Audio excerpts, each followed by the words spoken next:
It started with the static.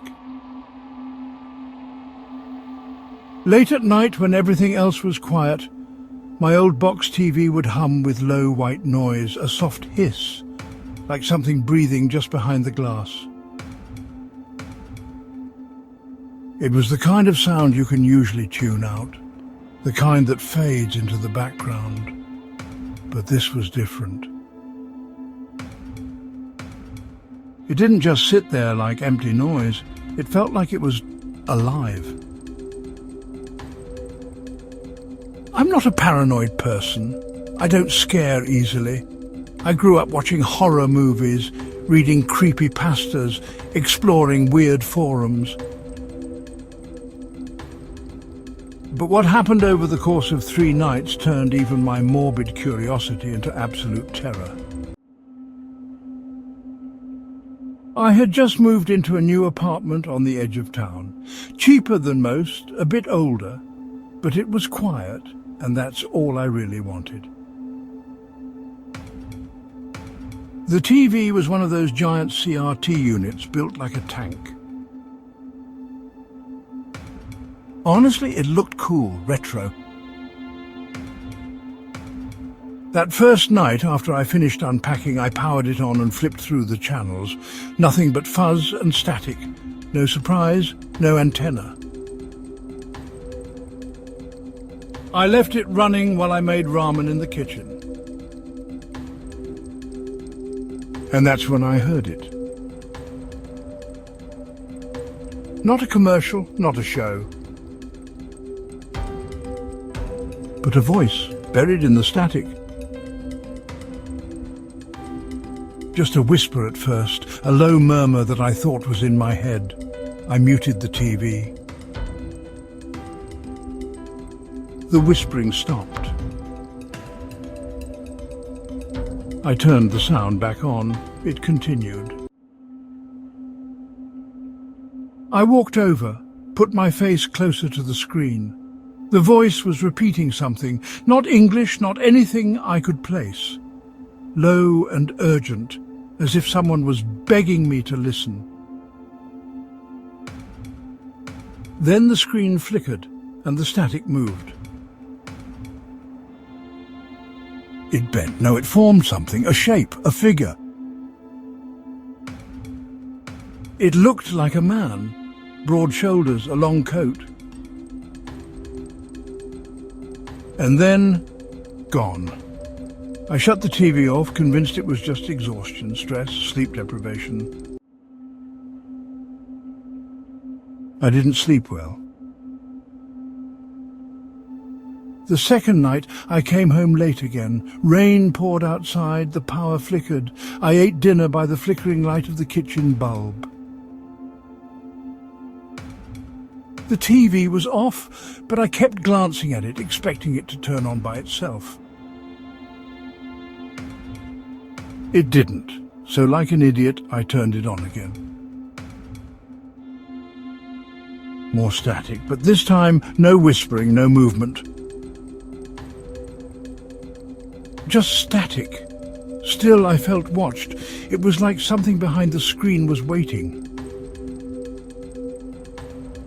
Then at exactly 3:12 a.m., the screen flickered again. The lights dimmed in the apartment, and the face returned. Only now it was clearer. Eyes first, large, glassy, and far too wide apart. Then the mouth, a smile that wasn't a smile. It was too thin, like a scar pulled tight across pale skin. And it didn't blink. It just stared, unmoving, as if burned into the screen. I unplugged the TV. It stayed on. The static didn't stop. And then the whispering returned, only this time it was inside the room. I heard it behind me, whispering just beside my left ear. The words were clearer now. Let me out. I turned. No one there. I didn't sleep. The third night I planned to toss the TV out. I couldn't take it anymore. I hit record and let the camera run. It was about 2:58 a.m. when things began to change again. The screen didn't just flicker, it rippled. Like water. The figure returned, but this time it was in motion, closer.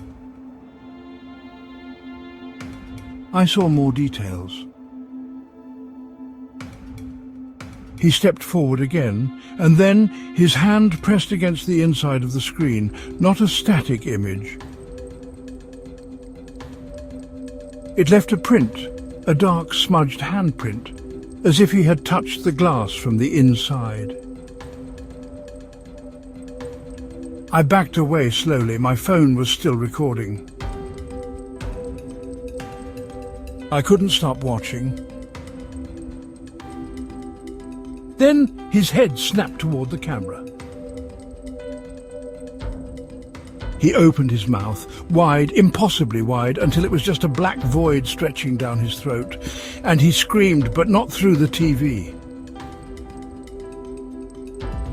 Through the apartment.